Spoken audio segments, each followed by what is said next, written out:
As a business owner, you've probably heard more than once that you need to have a website, and I wholeheartedly agree. But it's not enough to just have a website out there. You need to purposefully and strategically design it in a way so that it's working for you. What I mean by that is not that it's just giving information about your brand and what services you provide, but also it's generating quality leads as well, consistently. If it's not, then it's just a pretty looking brochure, which isn't totally useless, but it could be a lot more effective.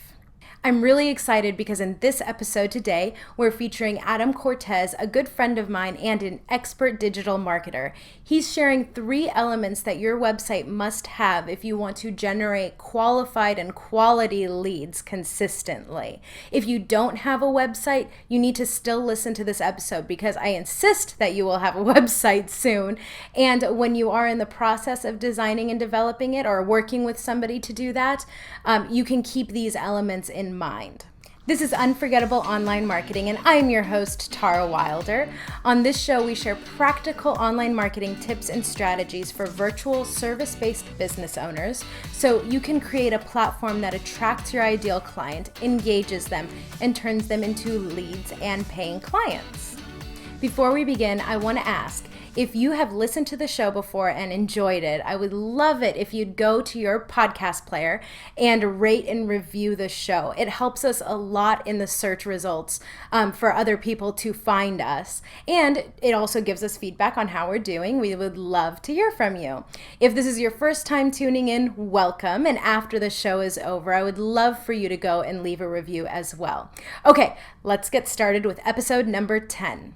Today I have Adam Cortez of ARC Websites with me today, and I am so excited about this episode because I don't think this is something that many solopreneurs think about. So definitely pay attention, take notes. This is going to be great. Adam Cortez, like I said, is the founder of ARC Websites. He's a website designer. He was saying developer, but he's also a designer and digital marketer who's been creating online presences for over 10 years. He's been around before the days of WordPress. Is that true? Is that true? Yeah, I've been building sites since before WordPress, so it's been a while. Yes. I remember we were talking about coding a long time ago. Remember we had to hand code every single page from scratch. Do you remember that? Yeah, I don't miss those days at all. Really? I At actually all. find it kind of fun to to develop. It's very inefficient unless you had PHP includes, but yeah. Anyway, so I have Adam Cortez with me today, and we're going to be talking about something that everybody needs. But before we dive in, Adam, can you tell us a little bit more about you, your business, who you serve, and how you serve them? Yeah, so about me, so I've been building sites for over 10 years now. I've actually been traveling for the last 2.5 years around the US and around Europe, giving talks about entrepreneurship, working remotely, how to build a business around working remotely and how to build a team around it. I just so happen to run a web design company, so it makes it easy for me to do that. And, all the things that we talk about and that I do is to really help and promote that work remote, be a digital nomad kind of lifestyle so that you can build a business that's online and have this great presence. So the clients that we work with are anywhere from, small business owners that are coaches that have an online presence that they're trying to grow. We do a lot of mom and pop shops as well. So I've done, barbershops, hairstylists, construction companies, those that do have a physical presence in a location as well. But really it's making sure that these businesses have growth and they see have that online presence that's not just stagnant and sitting there, but really able to succeed and drag business in and convert clients into paying customers. Yeah, that's really great. It's the internet has so many tools that you can use to grow your online presence, drive people to your business, right? Generate leads. Yeah. And I think because there are so many tools out there, people get overwhelmed. So that's one of the reasons why I find definitely there's some value in going to somebody like you and me, people like you and me, because we know about all those tools and how to use them effectively. Otherwise, if you're not doing them, I think it's a really wasted opportunity. So great. Yeah, there's a lot of shiny objects out there. There's all these new tools that come out on a regular basis, and there are some tried and true principles that we'll talk about in this podcast, that are still effective today, and are really how a lot of these big businesses or big online companies have been growing and continue to grow.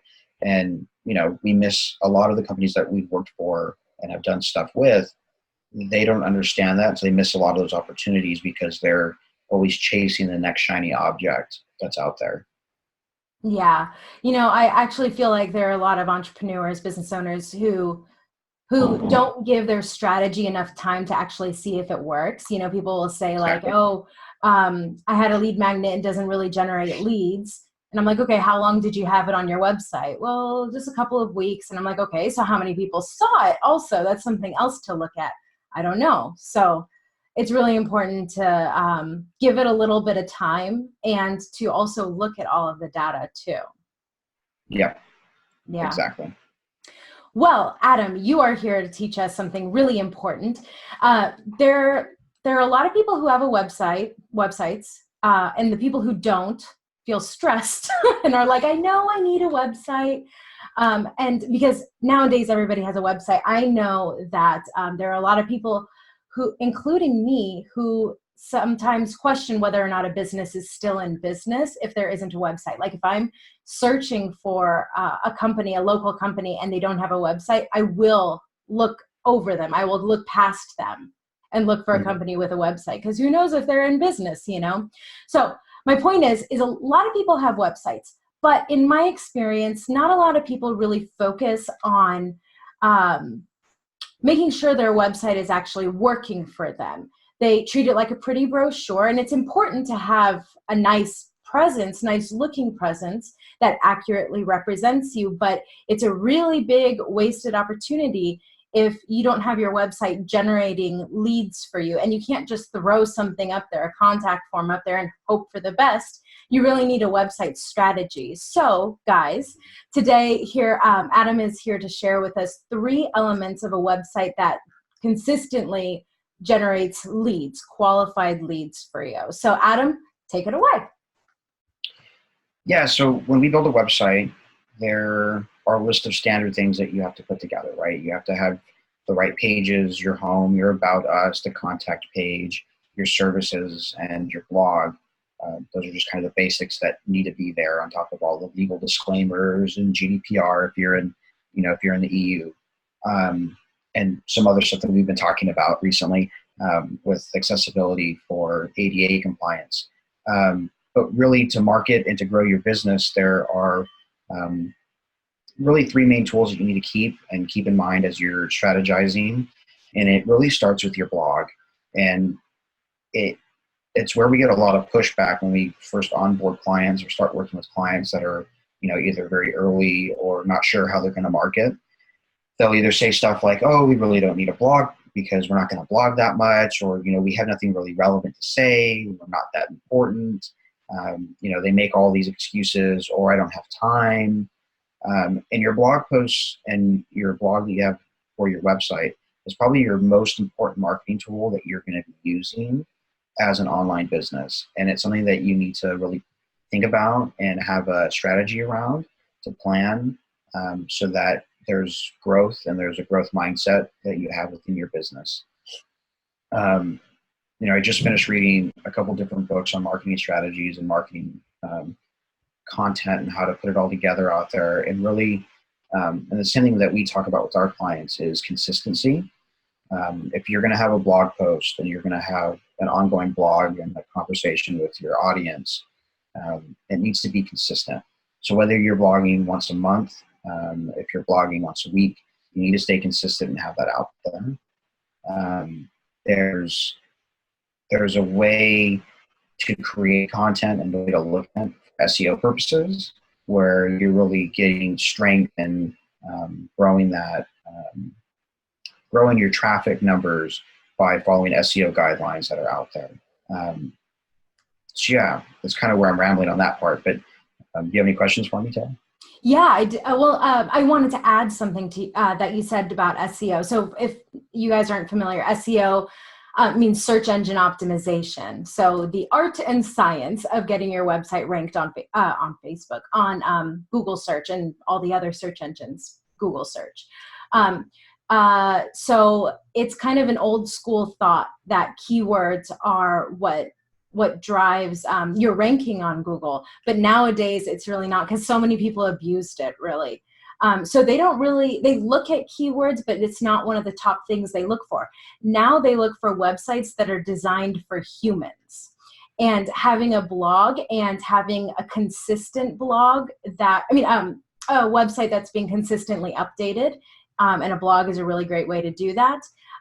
It's, the website is providing consistent and up-to-date content, and that content needs to be written for humans, and they have ways to do that with their bots to analyze what it sounds like and everything. But I wanted to add that that's really, really important as well. Yeah, so keywords aren't as important as they were, and I think one of the things that, you can attest to this too, is SEO isn't this thing that you have to pay for anymore. It's a set of guidelines that you have to follow whenever you're building a website or whenever you're doing content. So it should be part of your checklist as you're building any content that's on your website. Is it following these rules that are now standardized by Google? And so anything other than that isn't going to work.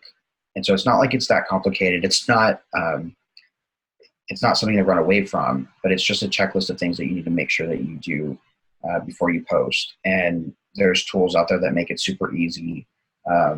Neil Patel has a bunch of resources on just writing content and how to do it the right way so that you do get picked up by SEO rankings on Google and all of that fun stuff.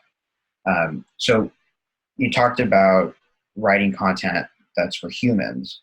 And the one way that you really do that is by writing content that answers a question, right? So Google is looking for you to answer questions instead of just writing blog posts about what you think is relevant.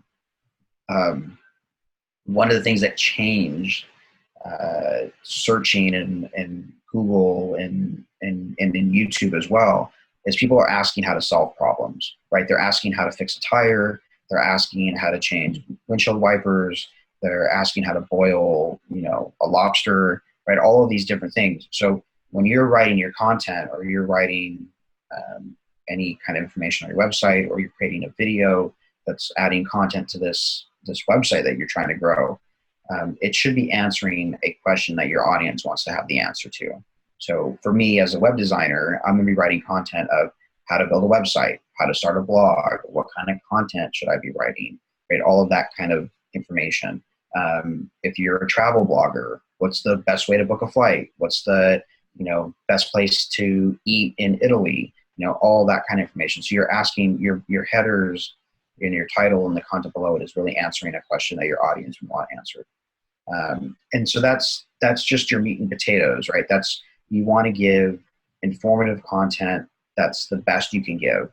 You want to answer the question fully. You don't want your audience to keep asking more questions, because if you give them the best content that you can write, they're going to understand that you're the expert and that you're the one that really knows what you're doing. And so that's when they're going to want to hire you, or they're going to want more information on how to work with you. And that kind of segues into the second step of these three things, is having a call to action. So your call to action on your website is just as important as the content, and it needs to be relevant to that specific piece of content. So how many of your clients have maybe one call to action on their website and that's it? That's all they think about? Probably all of them. Yeah.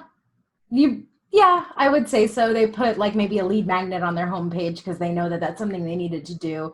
Or, their contact page is a call to action because there's a contact form on there. Yeah, I think that there aren't enough people realizing there's a lot of opportunity to guide people. And a lot of times you may think it's obvious, not you, but the audience listening right now, Mhm. you guys may think it's obvious what they should do. They should understand what the next thing is to do, contact you for your products and services.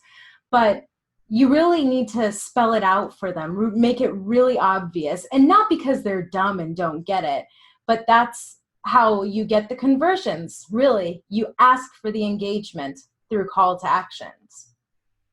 Yeah. And so those call to actions that you have should change page to page, from blog post to blog post, and it should be relevant to that article. And I think that's for a lot of these companies is where they're losing engagement, is that call to action isn't relevant specific to that kind of post, right? So as you're thinking of writing content, you need to also think about what else are you going to give your audience, and is that relevant to them? So if I'm writing, say as a travel blogger, I'm giving you the top 5 places to visit in Venice, right? Top 5 places to go visit in Venice. Your call to action should be something about Venice and traveling to those places. Here's my walking map of those locations, right? So you're giving them in the content why those are the best places. Here's, their 5-star or 3-star or whatever they are. You're giving them this great content. And the next thing to get them to opt in to your sequence or to your, your email newsletter, this and that, you want to give them something else. And that should be like a PDF, which is, let's say a walking guide of the city with those spots pinpointed on there or something of that nature, right? That's just an example. Now, if you're doing one, say Rome, you wouldn't give them the walking map that you did of Venice. So the call to action should be different, right? And so that should go with all your content. So if you're planning your content out, say you make a call to action of just Venice. We're going travel blogging because it's easy to talk about. But let's say Venice. So you're going to do a walking map of Venice. And let's say for a month, you're doing one blog post a month. So you have 5 pieces of content you need to write that are going to be on your blog. Well, one blog post can be the best restaurants. The next one can be the best sites. The third blog post can be top photographic locations that you're gonna want to take photos at. And then in that PDF, that call to action that you're giving them, it would be pinpoints of all of those places, color coded, right? You're giving them some really good relevant content. And then afterwards, after they get that piece of content, you can have them in a different sequence of, other places they should go see in Italy, or other places they should go see in, Sicily, or in, any of the other spots in Italy. I'm drawing a blank here because I'm trying to think of other stuff as I'm talking. But that's how you build content. And then, that month is over. Let's say the next month you're going to talk about Russia. And so you're going to do the same thing for Russia. And so that's how you need to think about building content and how your call to action should be relevant to the content pieces that you're writing about. Really, really good. And to be super clear, do you think that this also applies to pages, not just blog posts? Correct. So what you're promoting on pages should be different than those blog posts, right?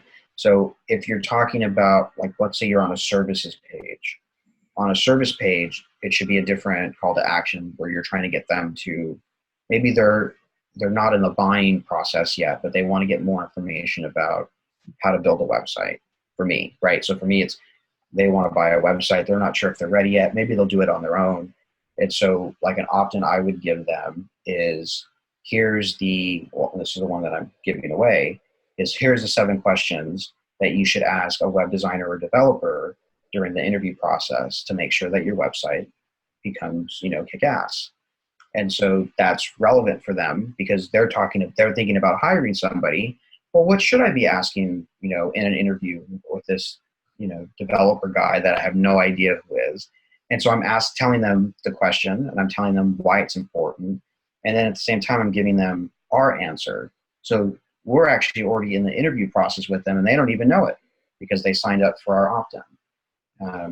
And so it's one of the books that I read recently, it talks about how every page, every blog post, every piece of content should act as your homepage. So it should be your first point of contact with your potential customer.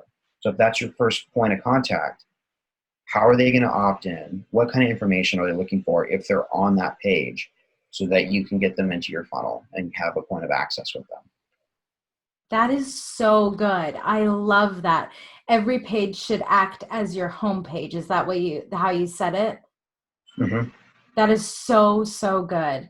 If I may add one more thing, uh, in my opinion, and I want to know what you think of this, the opt-ins are great. I love the example of offering them an opt-in on the services page. That's 7 things you should ask a web designer before you hire them. That's a really, really good one, especially for that page. I personally also have, or not also, because you should always have, well, in my opinion, you should always have only one, maybe 2 calls to action, depending on how strong they are, but really a clear, concise one.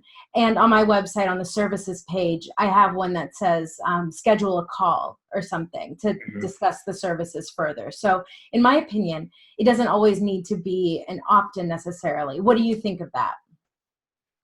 Yeah, so there's different ways to really promote an opt-in on a page. And it kind of depends on what kind of content is there, right? So you can have, let's say, an inline opt-in. So it's a bunch of great content, and in that content, you're talking about, I'll give you an example for our opt-in, right? So on our services page, we're talking about all the things that we're offering, and then, somewhere in there we say something about hiring process. And in our hiring process, this is how we do things. And you can see how we do that here. And it's a link, and it actually takes them to our opt-in. So you have an inline copy opt-in. So there's no banners, there's nothing flashing up in their face. You could have it inline and still work because you're trying to captivate your audience to read. Um, there's another way of doing it called bookending, where you start at the top of the blog post with um, actual picture opt-in, and on the bottom of the blog there's another one, and maybe one in the middle. Um, and really, there's no, out of all the studies that I've seen, there's no one that's better over the other. People read text, so if it's in text, you are going to get some clicks. It really is just testing and seeing how things work for your audience. So, when you're developing content and doing all of this marketing stuff that you should be doing, you're testing it. You're going to see which one's performing better over the other ones. And if you tell that, maybe having these bookend style of opt-ins is working better than pop-ups, that's what you're going to continue doing because that's what's working. And then if it falls off and you need to change it, you readjust and you check again. So I don't think there's just one perfect way, I think it's really checking on the audience and really trial and error and making sure that it works for that specific audience. Yeah, absolutely. And that actually extends to all online marketing too. There isn't one solution, one specific solution that works for every single business. I mean, that's kind of a generalization, but you need to test things out and see what works. So the very first thing that you said, just to recap, is to have a blog. Regardless of what type of business you are, you should have a blog. The second Mm-hmm. is to have call to actions throughout your website, both on pages and on blog posts. What is the third thing, the third element of a website that converts visitors into leads? So the third thing is it's not really a tool, it's a mindset, right? Us as entrepreneurs, we're really scared of pushing our content out there. We're afraid that we're going to um, bombard our audience. We're afraid that people are going to, not like our pages anymore because we're pushing content out too much. And the reality is, if you're not pushing content out, people don't know that you exist. You're not there anymore. They might think that you closed your doors, right? Which has happened in my case. I mean, I've done it with my own company before because I stopped posting things. And they're like, are your doors open? Like, can we hire you? And so if you're not posting, you're not promoting your own content, you're not promoting your own opt-ins, no one knows that you're there. So when it comes to posting, your blog posts, you could be posting your Facebook posts, your Twitter stuff, linking back to your blog daily. and constantly promoting that. You don't just post it once and hope that your audience goes there. Same thing with your newsletters, right? You could be sending a newsletter every single day. You don't need to send it just once a week. Granted, it's more work, right? It's more things on your plate, but that's marketing. So, you know, there's a great example. My friend owns a hot sauce company, and I'll plug him real quick. His hot sauce company Instagram handle is @sauce, and it's a truffle hot sauce, and it's great. I love it to death. Um, his marketing plan is perfect. It's all Instagram, and he's promoting recipes and pictures of this hot sauce on all these different foods. And so when you opt into his newsletter, you're going to get recipes from him on a daily basis for different things to do with his hot sauce. And it's more pictures and more content, and this and that.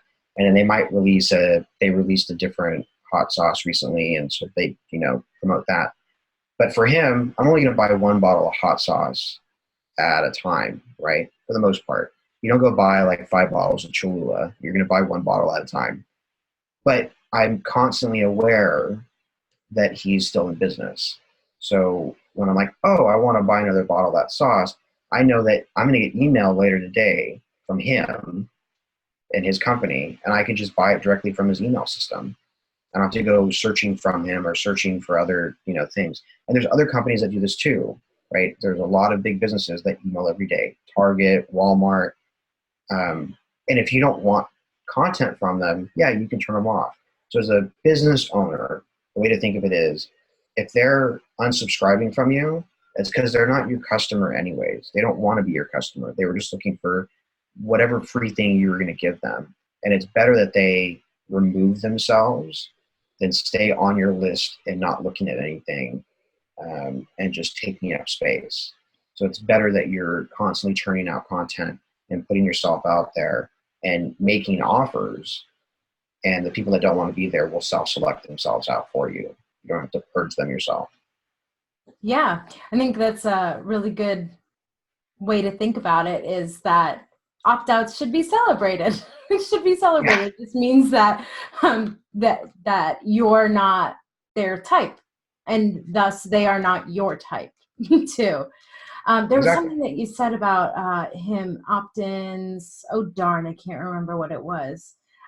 He's a really interesting example. You said that I remember now. He emails daily. Some people may think that that's a lot, that's too much, but his raving fans totally don't mind. Exactly, right? Yeah.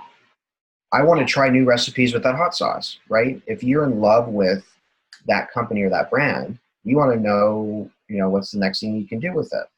And so, there's stuff like that. Like I'm subscribed to this writer, Erica Napoleano, who did a TED Talk on being uncomfortable. And I've been following her for, must be 10 years now, I think, coming up on, since she did this TED Talk. And she used to do daily content push-outs. And it was great. Her content was amazing, right? So she's an example of someone that put a lot of effort in creating great content. And then she kind of changed gears and had some family drama in her life and things that happened to her. And so her daily newsletters didn't happen as much. And maybe she did 1 month during her birthday. She actually did this a couple of years ago. For the entire month during her birthday month, she pushed out great content. And so we were on our edge of our seat waiting every year for her birthday month, right? And then she disappeared again for personal reasons. She recently just came back out and has been posting regularly and giving us great content again. Well, we're her fans, right? Like, we actually enjoy reading what she has to say. And so I have been on her mailing list for 10 years because I want to hear what she has to say. So if you're pushing content out that's that great and that's important for your audience, they're going to stay and listen to you, whether it's, for a couple of years or 10 years down the line. So it's really making sure that, your content is worthwhile, and that you're giving good advice or giving, good pieces to talk about. Really good. Really good. So to recap, the 3 elements are to have consistent blog, or a consistent blog, have a blog first of all, and then be posting consistently, to have call to actions all over your site, both on the blogs and on the pages. And then the third is mindset tip, which I'm loving, that your people want to hear from you. And that doesn't just apply to your website. It also applies to your social media and your email marketing, which is what you were saying. So that's really great. Thank you so much for sharing all of that. What if our audience were to go away from this episode and implement what we learned or what you talked about today? What is one action they should take to implement what it is, or to start implementing what it is that you shared here today? I think the one thing to do is to go take a look at who your audience is and who are you speaking to, and really understanding what kind of content they want to have. What are they looking to get from you, right?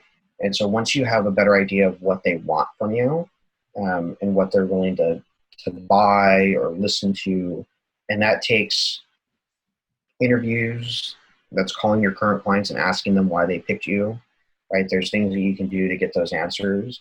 And once you have that top level, that's when you can start creating content, right? That's when you start putting headlines together, putting them on Post-it notes. So really the first major action step you should take is asking, what does my audience want from me, and what can I give them?